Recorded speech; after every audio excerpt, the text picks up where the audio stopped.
Nasa ating po linya ngayon through StreamYard si Senador Panfilo Ping Lacson. Good morning, sir. Good morning po. Ted, magandang umaga. Kay DJ Chacha, magandang umaga rin. Congratulations, isang tampak pa rin yung commercials mo. Salamat po na marami, Senador. And thank you for your time, Senador. Ha? Thank you po. Thank you so much. Ito ho muna, unahin ko lang po ito, Senador. Nabanggit po ninyo, dito nga sa usapin po ng pag-aarma sa mga sibilyan, na ngayon po kinaklaro na ho ng Malacanang kung anong ibig sabihin nila, yung nabanggit nyo yung gun control na mas dapat higpitan. Ang sabi po ni General Elizar, meron tayong kasalukuyang batas na umiiral. Dapat baguhin daw yung batas. Ano po ba ang inyo pong ibig sabihin na dapat higpitan pa yung ating gun control? Ted, unang-una, last time I heard, yung huling narinig ko yung motto ng PNP, to serve and protect. No? Ibig sabihin, pagsilbihan at protektahan yung ating mga citizens. Hindi sila armasan. So parang admission ba ito ng PNP kung mag-aarmas tayo ng mga yung volunteers, anti-crime groups, volunteers. Parang tacit admission ito na hindi kaya ng PNP na pangalagaan ang kapayapaan at yung kaayusan ng ating bansa, sa ating mga kababayan. So pangalawa, alam mo nung PNP ako, hindi naman to lingid na rin sa iyo, Ted, sa kalaman mo, napakahigpit talaga yung pag-i-issue ka ng permit to carry. Sa akin, walang problema yung mag-issue ka ng lisensya. Kasi meron tayong mga aficionados, mga mahilig magkolekta ng baril, pero sa loob ng bahay. Meaning, ang mindset ng tao, yung mentalidad, proteksyon o kaya pang-depensa. Pero pag ito'y inalaw mo na nadalhin sa kalsada, nandyan na yung pag umiral yung init ng ulo, pagka medyo may sabihin na nating may konting diferensya yung utak nung nabigyan ng permit to carry, malamang sa hindi, makadisgrasya. Pangalawa, yung mentalidad natin, alam mo yung attitude natin, di ba? Pag nakakita tayo na may nakabukol sa bewang, sineset aside natin inisip natin, hindi, police yan siguro, o kaya military yan siguro, nagsusurveillance. Hindi ba pwede mapalitan yung attitude na yon, yung mentalidad na yon? Pag nakakita tayo na may sukwit sa bewang, ang assumption natin, masamang tao to, i-report natin kaagad sa police o sa pinakamalapit na presinto. Hindi ba mas malaking bagay yon para sa kapayapaan, sa kaayusan ng ating paligid? Kasi pag nakakita tayo ng nakabukol sa bewang at umaligid sa bangko, akala natin security guard ng o security official ng kusino. So hindi natin papasinin, yung pala mga hold up ng bangko, okay, mga hold up ng mga commuters. Yun lang sa akin, Ted. Kaya nung PNP ako, talagang natatandaan ko, pagpasok ko noon, inimentaryo ko yung lahat ng may permits to carry. Nasa mga 300,000 ang na-issue. Noong bago ako bumaba noong 2001, mahigit 1,000 lang ang na-issuehan ko. Pero hindi dahil sa ayaw ko mag-issue, kundi hinigpitan namin yung requirements at talagang isa lang yung standard. Wala yung walang na-exempt at walang na-waive ng mga requirements. Okay. So sir, kung sakasakaling kayo ang masusunod, maari mag-ari ng barel ang sibilyan sa bahay lang bilang proteksyon at hindi nabibigyan ng kapahintulutan ang sinumang sibilyan na magdala ng barel outside of his home. Hindi natin kayang biglain, Ted, kasi ang ibabalik ng mga sibilyan na, alam mo, nangangailangan din ng proteksyon, kaya nyo ba kami pangalagaan? So it works both ways. Kailangan ipakita ng PNP na sila ay professional, competent, at saka talaga maasahan.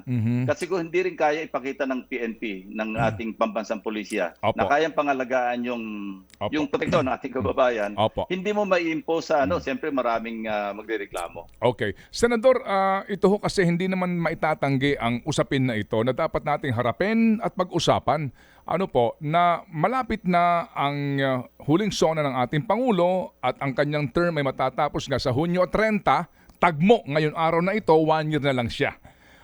At siya po'y nanalo sa kampanya kontra krimen, anti-crime, di ho ba? Anti-drugs and anti-corruption. Kapag pinag-usapan po ang kontra krimen, bakit pa tayo mag-encourage na civilian groups para ho maging force multiplier? Kumbaga, ano ho ang inyong assessment, Senador, sa tatlong usapin na ito, sa naging susi po para iboto ng taong bayan, karamihan sa atin, si Ginoong Duterte bilang Pangulo dahil sa kampanya ho sa tatlong bagay na iyon? Can you give us your assessment? Una po, doon po sa usapin po ng pagsugpo ng kriminalidad. Mabuti na itanong mo, Ted. Yan ang dapat asahan nating marinig sa sona ng Pangulo, Panguling Sona, ano yung nangyari for the last 5 years sa usaping krimen, sa usaping illegal na droga, sa usaping korupsyon, sa usaping foreign policy, and so on and so forth. Ano? So, gusto natin makarinig ng, kasi state of the nation ano yung estado ng ating bansa after 5 years. At yung natitirang 1 taon, sabi mo nga, mula sa araw na ito talaga 1 taon, ano pa yung pwedeng gawin para ma-improve?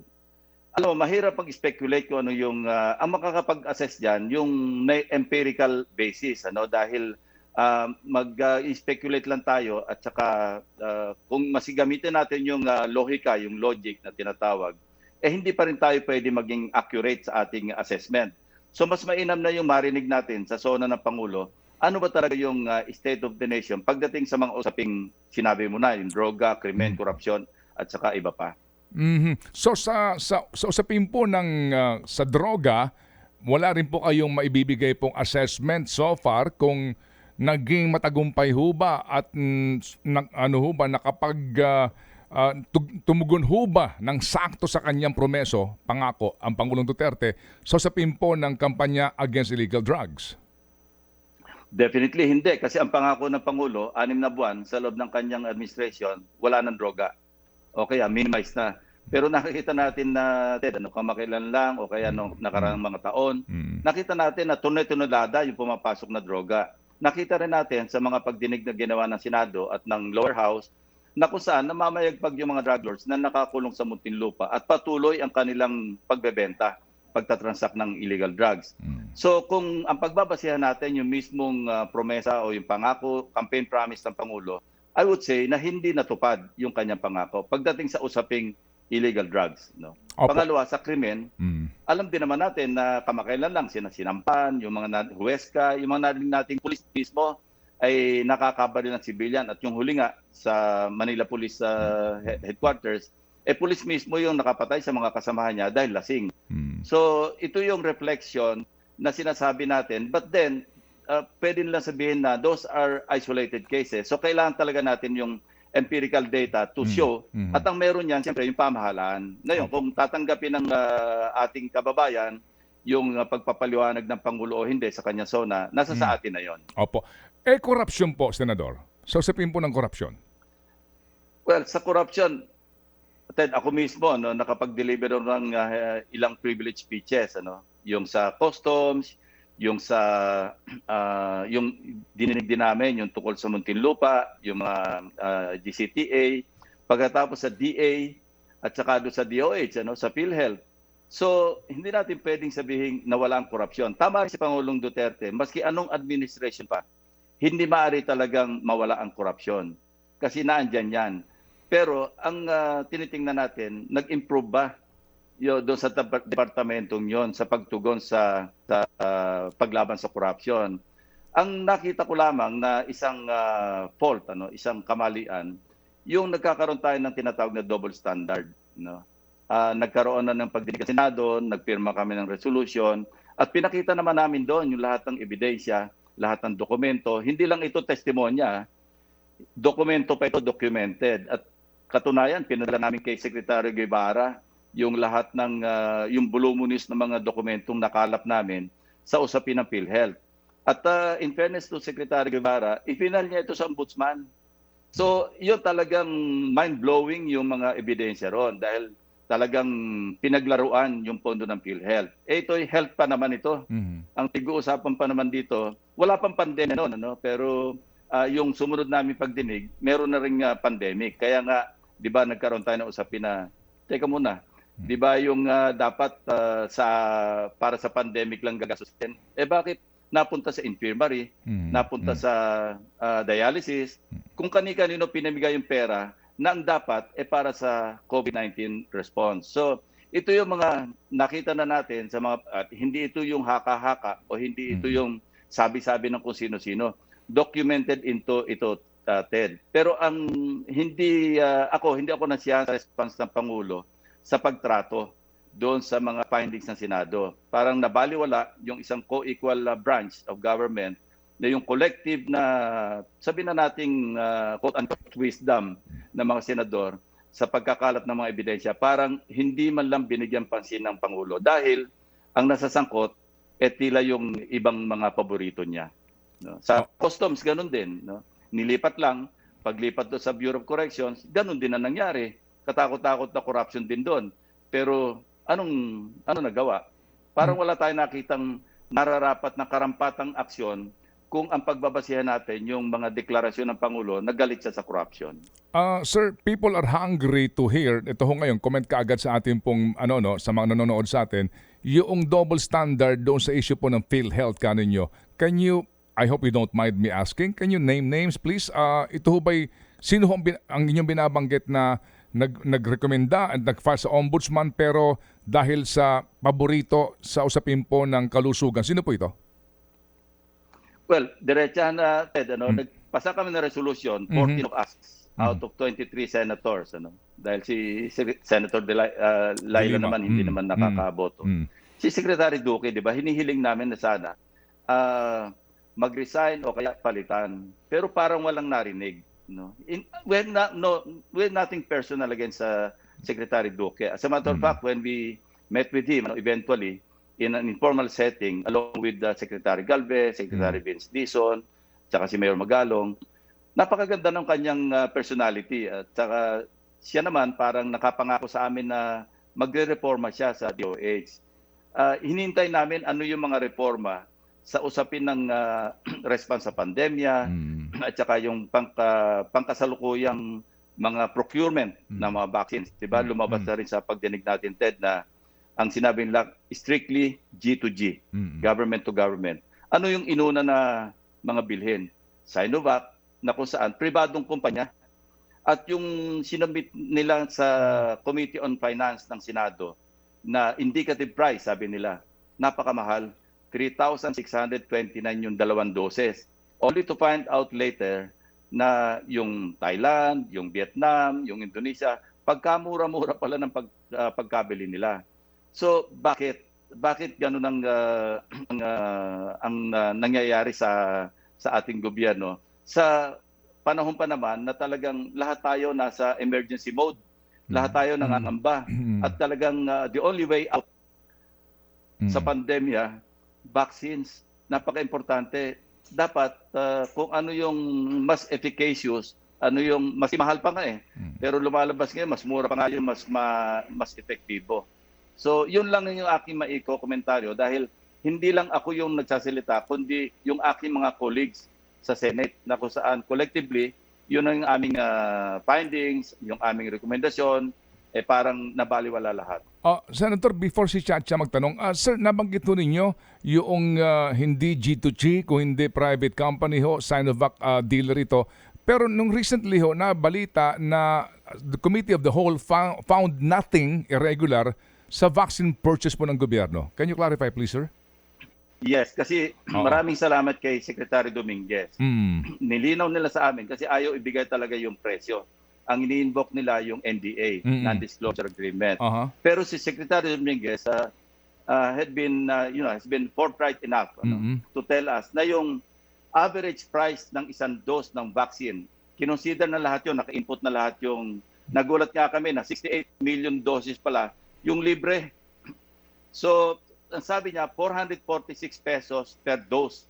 Nakasama na doon, parang kinuwenta na dahil merong 68 million doses na libre. So, ang puna ko lang doon, Ted, dahil hindi na namin na-question kasi walang time na i-check sa Philippine Statistics Authority na late time pag-check. Ang sabi nila, ang kailangan mabakunahan yung adult, yung adult population, nasa 83.8. Ang pinagbasihan nila doon, yung population natin as of July of 2020, 108 million plus. Ngayon, yung PSA, nung tinanong namin, after the hearings na, kaya sayang nga, ang population natin as of today, as of July 1, 2021, base doon sa kanilang pagsasurvey noong March 28, nitong din taon na ito, 110,198,000 Pilipinos tayo. Now, ang sabi ng PSA, ang adult population constitutes 62% of 110 million. Na-compute natin, Ted, pag kinumpute po yung 62% ng 110 million, Hindi na yung 108, 110. Mm. Yun ay pumapalo lamang sa 68.2 million Filipinos. Mhm. Ngayon, kung 68.2 million Filipinos, pag multiply mo yun ng 446 pesos per dose at doblehin mo na, no? Sa aming computation, lumalabas ang kailangan lang nating pera, 60 billion pesos. Now, nakautang na tayo ng 57.3 billion sa World Bank, sa ADB, sa AIIB.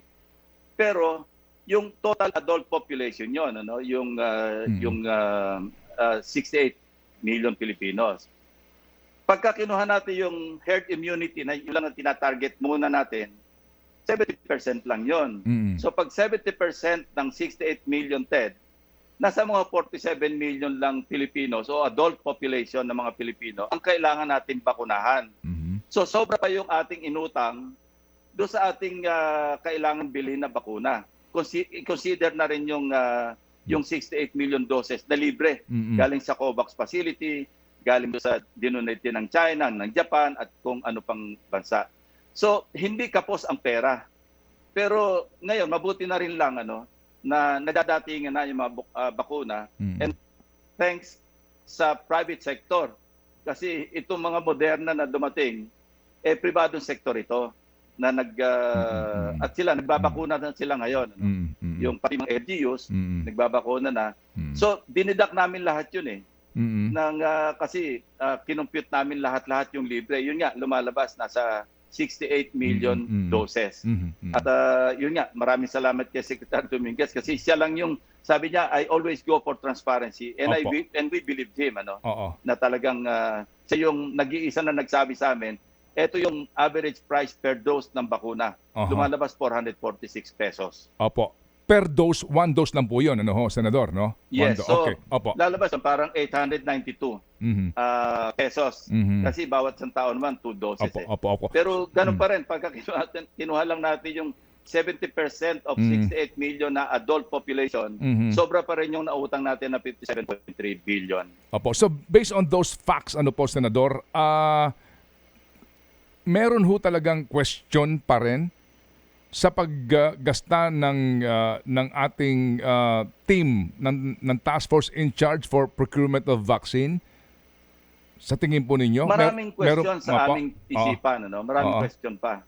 Dahil, alimbawa, yung nauna ng procurement, ayaw ko na sanang balikan yung immediate response. Kasi maraming mali na doon. At ito rin yung nagbunsod sa aming mga senador na hingin na mag-resign noon si Secretary Duque. Unang-una, di ba natatandaan din natin, parang konting rewind. Wuhan couple, nanggaling sa Cebu, dumaan ng Dumaguete, or tapos galing sa Dumaguete, nakahawa doon, pumunta ng Manila. Tanong namin, nakapag-contact tracing ba kayo sa mga co-passengers doon sa Cebu Pacific flight? Ang sagot ni Secretary Duque, 17% lang. Di ba yun ang unang dapat gawin? Kasi nga, yun ang unang nakahawa sa atin, yung Wuhan couple na yun.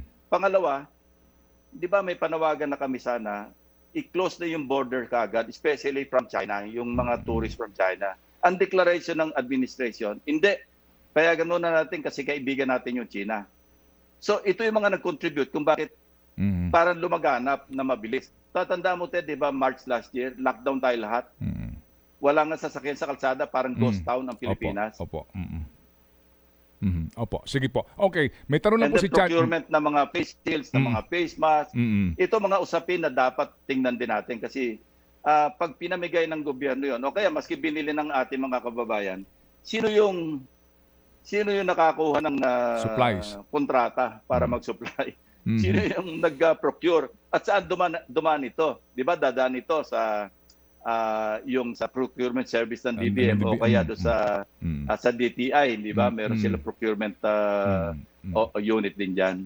Opo. So sir, ito hong binabanggit yung dapat pang busisiin, ito ho ba rin yung binabanggit ni Senador Pacquiao kahapon na DOH issue? Hindi ko alam. Aha. Hindi ko alam, Ted, hindi kami nagkakausap tungkol dyan. Mhm, mhm, Mas mainam na rin kasi alam mo may oversight function. Alam mo na rin ito, Opo. Ted, ano? Pagdating sa usaping budget, Opo, opo. dapat ka quarterly nagre-report sila sa amin eh. Opo. Ang usaping bakuna, usaping budget yan eh. Mm. Nilagay namin sa GAA Mhm.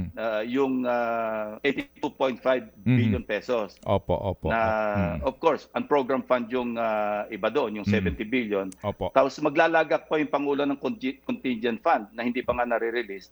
2.5 billion pa rin yun. So puro budget itong pag-uusapan natin. Gusto rin natin malaman para malaman din ng mga kababayan natin na maayos ba ang paggamit ng pondo sa isang panahon na talagang pandemya, may Opo. emergency tayo. Opo. Cha, go ahead, Cha. All yours. Good morning po, Senator Ping. Yeah, DJ Chacha, good morning. Good morning po. Sa huling media forum, sir, meron kayong mga questions na gusto nyo sanang masagot ni Pangulong Rodrigo Duterte sa darating niya pong SONA. Ang ilan po dyan is, are we better off now than when the President started his term in 2016 and what can still be done in his last year in office? Yung pong mga nakikinig sa atin ngayon, gusto nilang malaman kung sakaling kayo ang sasagot ng mga tanong na yan. Ano pong sagot dun sa tanong na yon, Senator Ping? Unahin natin yung, are we better off now than when President Rodrigo Duterte started his term in 2016? Mas mainam ng ang Pangulo ang sumagot diyan, DJ Chacha, no? Kasi sila mas nakakaalam ng mga datos. Tayo, ang magbabase lang tayo doon sa kung ano yung naririnig natin, kung ano yung na-experience natin, at kung ano yung sa palagay lang natin. So, kaya nga mas magandang hintayin natin SONA. Gusto ko marinig at saka natin bibigyan ng komentaryo kung yung mga specific ng mga data na binigay ng Pangulo sa kanya SONA, assuming na ito yung kanya mga sasagutin na mga katanungan, doon tayo magbibigay ng sarili nating, based doon sa kanyang mga datos, kukuha tayo ng sarili nating mga datos na official din. Kasi ako naman, ang attitude ko, Ted, Chacha, kapag ako'y gagawa ng privilege speech, magtatanong sa interpellation, ang pinagbabasehan ko lagi, official records. Kung hindi man, mga testimonials o testimonies ng mga taong maalam, yung nakakaalam. So kung sa akin lang manggagaling, subjective yan eh. May sarili akong opinion na I don't think it's proper for me to share at para pangunahan yung Pangulo dahil hindi pa naman siya nagde-deliver ng SONA. Ngayon, kung hindi niya talakayin sa SONA yon, edi saka ako magbibigay din ng... sa ngayon, actually, nag-iipon kami ng mga datos patungkol dyan sa mga katanungan na gusto sana nating marinig. Siguro hindi lang ako yung gusto makarinig doon sa Pangulo, sa Panguling SONA niya. Siguro pati kayo rin o karamihan ng kababayan natin gusto rin marinig. But with all due respect, ayaw ko rin pangunahan dahil kulang pa yung aking mga data na nagagather so far. Ito naman po, Senator Ping, ang tanong ng inyong mga kritiko.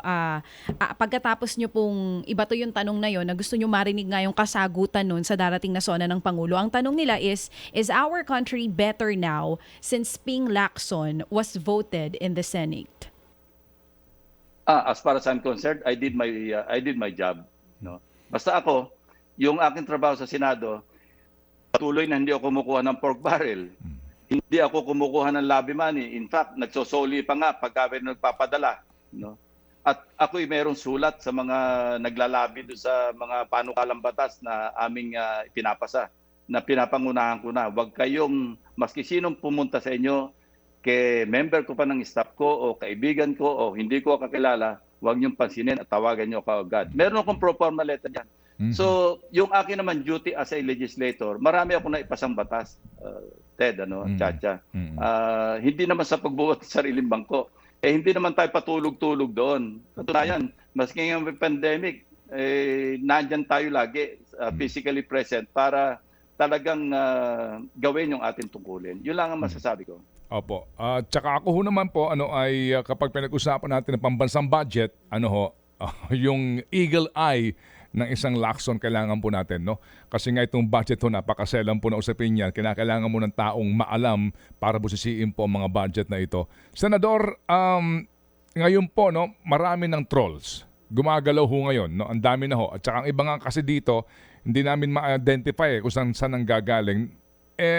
Meron nung kayong binabanggit na may isang undersecretary ba ng isang departamento na in charge or involved sa troll farm. Can you enlighten us on this, sir? Ang nadapuan niya, dati kong staff, dati kong tao. So, siyempre, ni-report at dinecline niya. Ngayon, patuloy kong kinoconvince yung dati kong tauhan na yon na kung pwede mag-execute siya ng affidavit para mailahad ko sa publiko kung sino yung undersecretary na yon, kung sino yung official na yon. May pahay na rin yung Malacanang na sinabi nila kung halimbawang totoo, no, hindi naman nila dininay kasi wala naman sila sa position para i-deny unless officially instructed to do it. Ano? Pero ang sabi nila, kung sakali man totoo yon, wala silang kinalaman. Pero alam din naman natin, Ted, na talagang kung sino yung pinakamaraming trolls.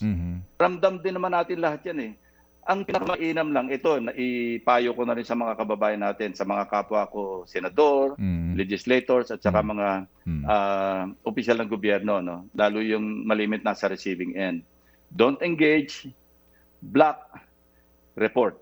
So ako, ang nabablock ko sa Twitter account ko, Ted, mahigit 2,000.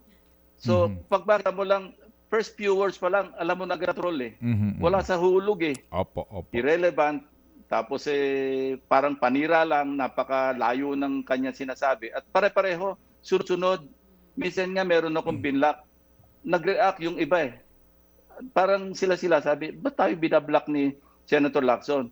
Sabi ko, teka, pag binlock kita, mag-isa ka lang nakakaalam na binlock kita. Bakit ang dami nyo nag-react? Di totoo nga troll kayo. So, Senador, how do we cure this? We respect itong beauty ng social media and the gift of internet. No? Yes. Ang laking tulong nga po ngayon. No? Pero ito ho yung mga downside nito eh. Sir, hindi ho natin may tatanggi na sa paparating na halalan, malaking bagay po ito. No? Yung paggamit ng internet at social media, this can, make and unmake a person. So, what is the cure on this, sir? Meron ho ba ditong pwedeng gawin ang legislasyon, for example? Ang legislatura? I think so, yes. Sa ere ng legislation, malaki magagawa para na sa ganun, masawata o kaya maparusahan kung sino man yung may kinalaman sa pagtutrol. Kasi, alam mo, Ted, bibirahin ka, hindi naman tao yung bibira sa iyo, kundi makina na nagpapaandar kung sinong tao na nasa likod ng makina. At marami yon sa isang tao, siguro mag-handle siya ng 100, 200. At saka, sino ba yung may kapasidad para mag-maintain ng troll farms? Napakamahal niyan, Ted. Sa mga narinig natin, hindi biro-biro ang gastos dyan. Kung sino may resources. So, and in this day and age of technology, modern technology, alam naman natin, lalo na sa panahon ng pandemya, talagang social media yung tool. Di ba? Parang sabihin na natin na mawalang garanted, medyo na-overtake na yung mainstream ng social media. Of course, sabi ko nga, it works both ways na minsan ang trendsetter, yung mainstream, pinipick up ng social media. Pero most of the time, yung social media yung napipick up ng mainstream. Hindi ba, Ted? Ganyan na experience natin. So napaka-importante talaga, Ted. At ngayon, mas mainam nang i-research namin ng todo, kami mga senador, kami mga kasama natin sa lower house, kung paano natin mapiprevent talaga yung proliferation ng mga troll farms. Kasi talagang hindi nakakatulong, Ted.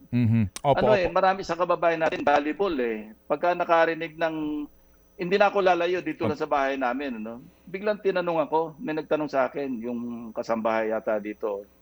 Sabi niya, totoo bang ang kinamatay ni President Noynoy, ganon?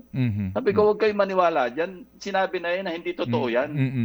Isipin mo, pati yung ganong ka-incredible na impormasyon na pinakalat ng, hindi naman troll yun, kasi identified naman kung sino nagsabi doon. Pero, pinopropagate ng troll ito Kinakalat nila So, in the end, parang kay Goebbels ba, Ted, Chacha, di ba? Pagka yung lie, sinabi mo pa ulit-ulit, minsan parang ang dating totoo na. So, yun, ganun, napaka-unfair. Alam mo, hindi naman sa pagano, patay na yung tao, sisiraan mo pa. Anong klaseng kaluluwa meron ka naman? Senador, will this happen? Itong review ninyo at pag-aaral and the possible cure or legislation or statute to address this problem bago mag-recess ang Kongreso sa inyong third and last Congress? Third regular session. Yes, Pagpipilitan natin, Ted, kasi palagi ko nagkakaisa naman kami rito. Kapera na lamang yung kung may kasabahan ako doon na nakikinabang sa troll. Pero kung if at all, majority naman yung nagro-rule sa amin sa Senado, palagi ko may papasa ito. Kailangan ng pag-aralan ng gusto at kailangan on point yung mga provision do sa panukalang batas na aming tatalakayin. Senador, I opo. think dapat bigyan namin ng priority ito sa Senate. Kakausapin ko si Senate President at saka yung aming mga officials doon sa Senado kung pwede bigyan ng priority itong pag-address ng usaping troll. Opo. Senador, just recently po, ako yung nag-check ho ng mga balita din po no, sa internet. May lumutang na nagtatanong at nagsasabi doon, Ping Lacson for President 2022. And then may survey po doon kung ano ang aking gusto, kung ako ba'y naniniwala, at saka may mga survey nga po. Ito ba'y alam po ninyo? Yes, pinagbigay alam sa akin na merong grupo. Kasi marami ito meron sa Visayas. Pinagbibigay alam naman sa akin at kasi minsan ako mismo yung nagbababala na wag niyong gawin yan kasi masyadong epal yata yung dating. Minsan nga meron nag-post na nakita ko parang masyadong blunt. So tinawag ko yung aking staff. Sabi ko, alam niyo ba ito? Kilala niyo ba ito? So sabi nila hindi. So sabi ko, palagay ko ito sa galit sa akin ito kasi parang masyadong garapal yung pagka-post So when they investigated, they found out na talagang sabi niya, sir, talagang supporter mo. In fact, ito yung sabi ko sabihin nyo hinay-hinay pag ganyan kasi hindi maganda sa panahon ng pandemya na yun nga politika pag-uusapan lalo pang at parang hayagan na nagkakampanya. But then, alam mo Ted, October yung filing ng COC. Sa ngayon, talagang maski tanungin mo si Senate President, nagkakausap naman kayo, talagang walang desisyon. Ang ginagawa namin ngayon, bukod sa discernment, yung pagkukonsulta ba doon sa mga nakakaalam. Kasi wala naman tao na may monopolya ng knowledge at saka ng wisdom. At kung susuong kaming dalawa, kami nagkausap na, kung sakaling tutuloy, magkasama kami, hindi kami maghiwalay. Katunayan, may mga lumapit sa akin, nag-o-offer na kung gusto akong kunin ng Vice President. Sabi ko, hindi. Nakataga na sa bato yung usapan namin ni Senate President na siya yung tatakbong Vice President at kung tatakbo ako, magkasama kami. Katunayan, minsan inyahanap ko pa nga siya na makakatandem dahil in fairness to him, magkaibigan kami, tapos hindi naman ako sigurado at sabi ko nga at this point, wala talagang decision. Unfair naman na mabibitin ka pagdating ng takdang panahon.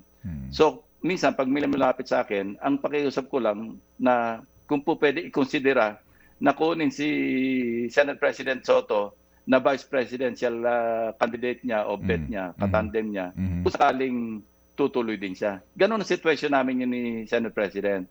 At kami dalawa, hindi naman sa yaya ko na rin na we respect each other's opinion, di ba? Minsan, taliwas yung opinion niya sa opinion ko. Hindi kami nagtatawagan ng pansin na partner, mukhang mali yata ang sinabi mo. Wala kaming ganon. Dahil may sarili kang pananaw sa tanda pa naman namin ito sa politika. Dapat irespeto na namin at saka irespeto yung lawak ng kaalaman ni Senate President. At siguro, ganun din tingin niya sa akin kasi napakatagal na namin sa gobyerno. Sino po ang lumapit sa inyo para kayo'y kumbinsihin na maging vice presidente nila? Hingi mo na ako ng permiso, Ted. At least dalawa yung lumapit sa akin Opo. Sir, alam po namin, yun din pong sinasabi ni Tito Sen sa amin na he will conduct consultation sa iba't ibang mga sektor at they will feel the pulse of the people. Pero naniniwala po kayo na itong mga tumatakbong survey na ito, are you a believer talaga nitong mga SWS Pulse sa survey? I really don't know. Ang pagbabase lang natin historical data. Minsan may sablay, minsan may tama. More often than not, tama. But ang mga surveys na lumalabas ngayon, siyempre, ito yung mga indikasyon na napakaaga pa. If we go back in history, yung history ng politika sa atin, marami nangyari na yung mga namamayag pagsa-surveys ng nauna na. Hindi na ako mag-mention ng pangalan, papitalit sa man ito.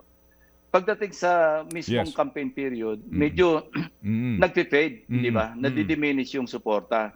So, ang laging sinasabi sa akin ni Senate President at saka sa experience niya na rin, sabi niya, hindi dapat nating dibdibin yung lumalabas sa mga surveys. Patuloy lang yung ating pakipag-ugnayan. Patuloy lang yung... Actually, isa sa mga nakausap namin, very interesting, yung digitalization ng ekonomiya. digitalization ng revenue collection, digitalization, automation ng expenditure sa expenditure side. Napakaganda. Nung pinaliwanag nga sa amin, maski yung agrikultura, pwede nating i-digitalize na kung saan napakalaki ng tulong sa ating agriculture sector. Ito yung patuloy naming pinupursu. Dahil kung sakali mang makapag-desisyon kami at sakali makachamba kami, at least naka-ready kami. Mahirap yung nakachamba ka, sa kakakamot-kamot ng ulo, ano ba itong napasukan ko?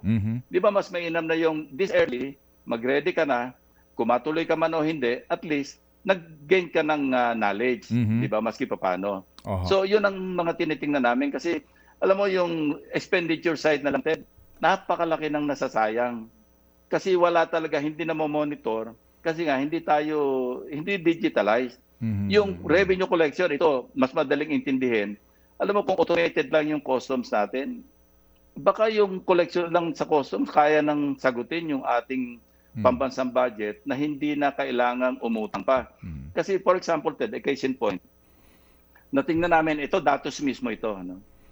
Nung pinag-usapan namin yung pork, yung importation do sa ASF, lumalabas doon, yung importation, yung export record ng China papuntang Pilipinas, hindi papunta sa ibang bansa, Pilipinas lang.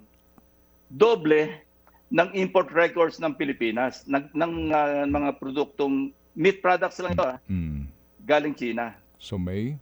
Kung halimbawa, sabihin na lang natin na may diferensyang $10 billion. Pag kinumpute mo yung $10 billion, i-convert mo sa peso at yung VAT na lang ang yung computin at 12%. 12% ng 500 billion pesos. Katakot-takot na pera yun, Ted. Yun, natapon na yun kasi hindi nga nakarehistrong na pumasok. Di wala na.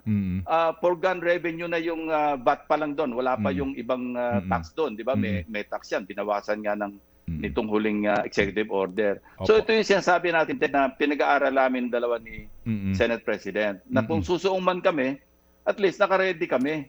Para bang...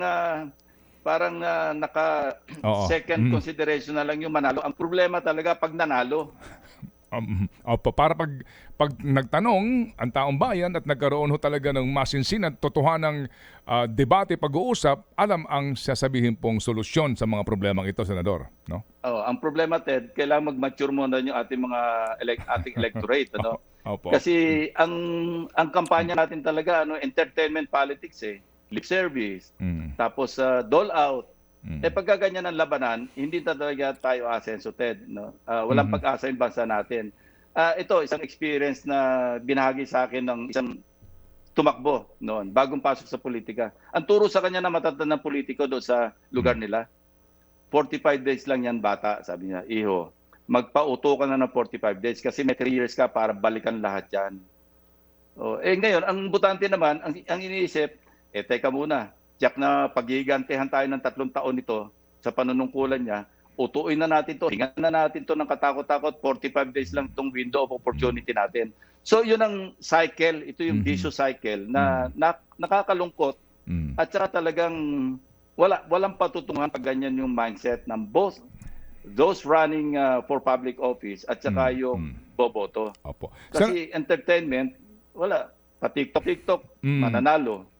Mambobola, mananalo. Mamimigay ng pera, mananalo. Saan niya babawiin yun? Paano nga naman ang itsura ng Ping Lacson kapag nagbudots o kaya nag-TikTok? Hindi, Ted. Hindi. Inano ko na yan. Sinabi ko na yan. Sinabi ko na yan kay SP. Sabi ko, yan ang ikaw marunong kong kumanta. Kasi talaga namang singer ka. Okay lang. Wag mo akong pilitin dyan. Senador, inyo po napailiwanag na ang sitwasyon po ninyo sa mga ngayon po nagtatanong talaga at humihingi ng categorical answer sa inyong balak nga sa paparating na halalan. Matanong ko lang po kayo, ano ang pinakamalaking factor for you to decide to seek the presidency? Napakarami. Alam mo, Ted, i-disclose ko na sa iyo na merong umagang paggising ko parang ganado ako. Na parang, mag-file ako sa October. Pero may mga umagang gising ko na tama na. Palagay ko naman, yung 40 years ko sa gobyerno, parang sobra-sobra na. Kasi gumaradit ako 1971. Pagkatapos hindi naman, wala naman puknat yun, ano? Kundi yung, maski yung 3 taon na pahinga ko sa Senate, di ba, na-appoint pa ako noon na sa presidential assistant ni President Pinoy. So halos wala rin talagang pahinga. So may mga ganon. Sa ngayon, talagang walang firm na desisyon. Yan talaga yung totoo. At malimit, pag nag-uusap kami ni Senate President, yan din ang sinasabi ko sa kanya. Kaya sabi ko, partner, wag mo ko asahan ng parang ganong ka seryoso. Kasi baka mamaya mabitin ka. Kaya ito yung kumausap sa akin, kinausap ko pabalik, kung pwede i-consider ka instead na ako yung kukunin. So nandun kami ngayon sa ganong situation, Ted. Believe it or not, talagang walang firm na decision. No? Kung mga factors, maraming naglalaro sa isipan natin, ang pangunahin talaga, yung napakalaking mamanahin na problema dito sa bansa natin. Kakayanin ba? Kasi kung papasok ka at hindi mo rin kayang solusyonan, di failure ka, di ba? So, pwede naman siguro makatulong sa ibang pamamaraan dahil talagang napakalaki. 11 trillion debt as of now, as of April yun. Pagbaba ng 2022, baka pumalo tayo ng 13 trillion. Kasi nga, nanggaling sa 9 trillion yan, December 2020. As of April ng 2021, 11 trillion na tayo. So kung titingnan mo yung trajectory, pakita talaga yan. So, yung Mandanas ruling, Ted, Opo. ito baka hindi na-realize. Alam mo, 1 trillion yan pagdating ng 2022. Kasi inaralan namin ito, tumaas na yung era without the Mandanas ruling, nasa 848 billion na. Pero pag pinatong mo pa yung Mandanas ruling, 1 trillion plus kasi 238 billion pa yung idadagdag mo doon. MUP, yung Military and Uniform Personnel. Ang seed money doon, Ted, maniwala ka hindi, 9.6 trillion pesos ang kailangan. So ito yung, kaya nga may mga actuarial studies. Kasi ako yung mag-i-sponsor noon kung paano tatalakayan yung military and uniform personnel, yung pension. So nagpapagawa kami ng actuarial studies sa GSIS, sa National Treasurer, para kung ano mainam na formula, anong scheme ang pwedeng paggaluluin para hindi masyado masaktan yung gobyerno. West Philippine Sea, nandiyan na, katakot-takot na yung mga barko ng China dyan. Alam mo, napaka-importante ng lugar na yan, kaya hindi bibitiwan ng China. How do we tackle that? No?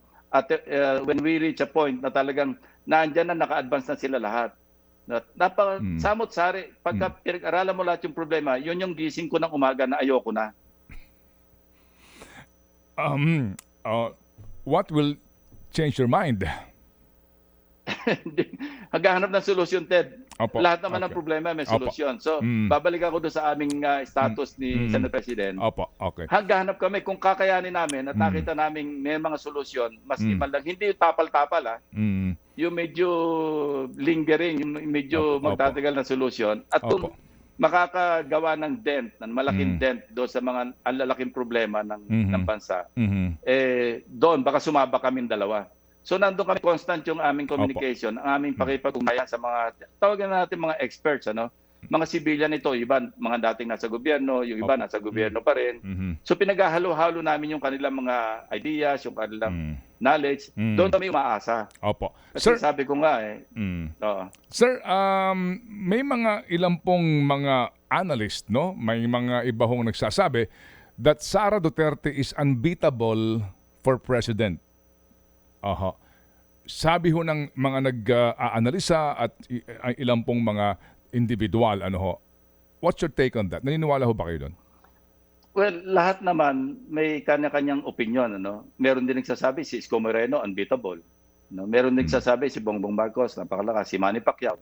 Sila actually namamayagpag sa ngayon sa mga surveys. So, may basihan naman yung sinasabi nila na yung kanilang mga minamanok o sabihin natin kanilang tinatangkilik, unbeatable. Kasama na rin yung Ted sa sabihin na nating pitch, yung propaganda pitch na ito, unbeatable ito. So, yun, ang masasabi ko lang, may basihan naman sila at nire-respeto natin yung kanilang opinion, whether those are expert opinions or otherwise, irespeto na rin natin, Ted. Opo. Sir, ang pinakahuling balita po, nagpahayag ang Pangulong Duterte, if there's room, I might run for Vice President. What's your take on that? Then my Vice Presidential bet is in for a good fight. pag gano'n na nangyari. Mhm. No, nag-usap na rin kami diyan. Sabi ko, partner, Mhm. nababalitan tatakbo si presidente. Anong take mo? Hindi, wala na ring atrasan pag nag-decide ako, maski sino na kalaban. O yun, at least nandun tayo sa ganong usapan. But alam mo, si Senate President, malapit siya kay Pangulong Duterte. Hanggang ngayon, magpahanggang ngayon. Mhm. Katunayan, di ba, malimit, dinedefend niya yung administration, Pangulong Duterte mismo. Mhm. At talagang magkalapit sila. And ang isang upside, kapag tumakbo si President Duterte na Vice President at tumuloy si Senate President, at least ang ma-assure ko lang, we will see a gentleman's competition. Ano? Yun lang ang upside doon. Mhm. Kasi I don't think magbabangay yung dalawa maski sila yung magtagpo. Now, yung issue sa pagtakbo ng Vice President ni Pangulong Duterte, may mga usapin dito, no? May mga constitutional issues. Of course, there's no doubt na walang bar o hindi pinoprescribe ng Constitution na tumakbong Vice President ang dati na Presidente. Katunayan, may tumakbo ng Congresswoman, may tumakbong Mayor.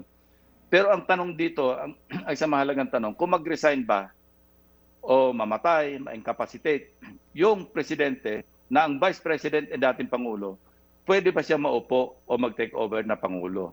Yan ang isang usapin na Supreme Court lamang ang pwede mag-resolve. Ano? Kasi nasa konstitusyon natin, anim na taong termino lang ang Presidente. Hindi naman malinaw kung ano yung ibig sabihin ng 6 na taong termino. Mhm. So anyway, that's for Opo. future discussion, Ted. Opo, but ano ho ang inyong komento naman doon sa kaisipan na posibleng ito ay Sanchu principle lamang to confuse the enemy? Ang isang narinig kong scuttlebutt, alam mo, napaka-smart na tao ni Presidente. Ang pinakahuling ayaw niyang o gusto niya mangyari, yung maging lame duck siya. So ang isang narinig ko doon sa loob ng Malacanang, pinoproject ito o pinofloat ito para, teka muna, hindi niyo ako pwedeng sabihin lame duck ako kasi pag nagnanalo akong Vice President, nandiyan pa rin ako. So yun ang isa namang narinig ko rin. Kung may basihan man o wala, sa katotohanan, hindi ko na alam yon. Pero parang related din sa sinabi mo na sa Sanchu, teaching na confuse the enemy. Possible din yun kasi sa tagal din naman sa politika ni Presidente, nagaling siyang mayor ng pagkatagal-tagal, hindi mo na rin matatawaran yung kanyang experience at Opo. saka yung kanyang yung smart na niya, attitude niya towards politics and governance. Opo. Kumbaga, mahirap basahin. Mahirap. Hindi, minsan madaling basahin eh. Pero yun nga, medyo sabihin na natin, pabale-balentong minsan eh. Yung doon minsan ako-confuse yung mga tao. No? May sasabihin, pero sa susunod, hindi ko alam kung sinasadya o nakalimutan, iba na yung sasabihin na taliwas, kontra mismo sa sinabi. Ito, ako, nung binasa ko yung sagot ni Senator Manny Pacquiao, doon ko nakita nagre-research din siya eh. Alam mo, sabi niya, October 27, 2020, kay Pangulo mismo nanggaling na lalong lumala ang korupsyon. Alam mo, nung mabasa ko, sabi ko ba, ito yung aking idol na si Manny Pacquiao, magaling din pala mag-research sa mga archives. Siguro nahagilap niya pa yon nung binalikan si Pangulo na bakit mo sinasabing mas lumala ang korupsyon. Binalik niya eh. Opo. Chacha, go ahead. Bago natin pakawalan si Senator dahil meron pa yata siyang maraming appointment. Oo, Go ahead. meron ako eh. Sorry, sir. Napasarap ng ating hunta. Go ahead. Meron po tayong question dito from the desk, Senator Ping. Ano po yung reaksyon nyo sa pahayag ni Senator Manny na maliban sa illegal na droga, ang mas malaking gera anya ay yung korupsyon sa ilang ahensya ng gobyerno? Talagang maraming corruption pa rin sa mga iba't ibang ahensya. Ito yung mga traditional na alam na rin naman natin to eh, na hindi naman talaga wala. Ngayon, sabi ko nga, yung kailangan natin ng empirical basis para sabihin mas lumala ba sa DOH, mas lumala ba sa DA, mas lumala ba sa customs o hindi. Kailangan natin ng mga datos doon. Ngayon, dahil sa lumabas yung usapin na yan, yung kami mismo, ng mga staff ko, saka yung mga ibang consultants, nangangalap na rin ngayon ng kaukulang data para pagka nagbuka rin tayo ng bibig, dumating yung panahon na magkaroon ng pagdinig man sa Senado, alam natin yung ating sasabihin, may basihan. Kaya sa ngayon, wala tayong sapat na datos para mag-conclude kung mas lumala o hindi. No? Kaya nga gusto natin marinig mismo sa bibig ng Pangulo sa SONA, July 26, are we better off now than he stepped in July 1 or June 30 noontime of 2016. Yun ang napakagandang pakinggan. At hindi naman din madaling ibola yon o magsabi ng o kaya embellish yon dahil sufficient din yung makukuha mga datos ng mga nakikinig. Ito po, in one of your tweets, sinabi niyo po, Senator Ping, na the best subordinate is one who disagrees and argues his point with his superior, but dutifully follows after a final decision is rendered. The worst kind is a yes man. Do you think marami pong yes man sa gobyernong ito? Marami. Alam mo, where I came from, where I was coming from when I tweeted that, yung nabasa ko, nagulat din ako sa pahayag ni GPNP Eliazar, no? Parang hindi masyado napag-aralan, sinuportahan niya kaagad yung panukala o yung proposal ng Pangulo na armasan yung mga sibilyan. Hindi niya na, dapat pinrocess muna bago nagsabing tama yan o kaya sinusuportahan ko yan. So doon ang galing yung tweet na yon na pwede ka naman makipag-argue, pwede ka makipag-kontra, pero once a decision is arrived at, and rendered, then as a subordinate, sumunod ka. Pero nothing will prevent you from, discussing, arguing, even, giving your thoughts about a particular issue. Hindi pwede yung na dahil subordinate ka, yes ka na lang ng yes, para nandiyan ka pa. Di maski sinong stooge pwede dyan, hindi ka na kailangan dyan kasi mag-yes ka lang naman. Di ba? Kailangan yung input mo na sa halip na agad-agad, magsuporta ka. Yun lang, doon ang galing yung tweet ko actually. Opo. Hindi sa ano pa man. Sige po. So Senator Ping, salamat sa inyo pong panahon na binigay po sa ating program. It's an honor, sir. And just a short message po, ngayon pa lang din, of course, may mga trolls din. At meron din nagsasabi ho naman na finally, sa kanila ho itong nanggagaling, we have a dream team, Lacson Soto, Ping and Tito. So ano ho inyong mensahe po sa dalawang kampo?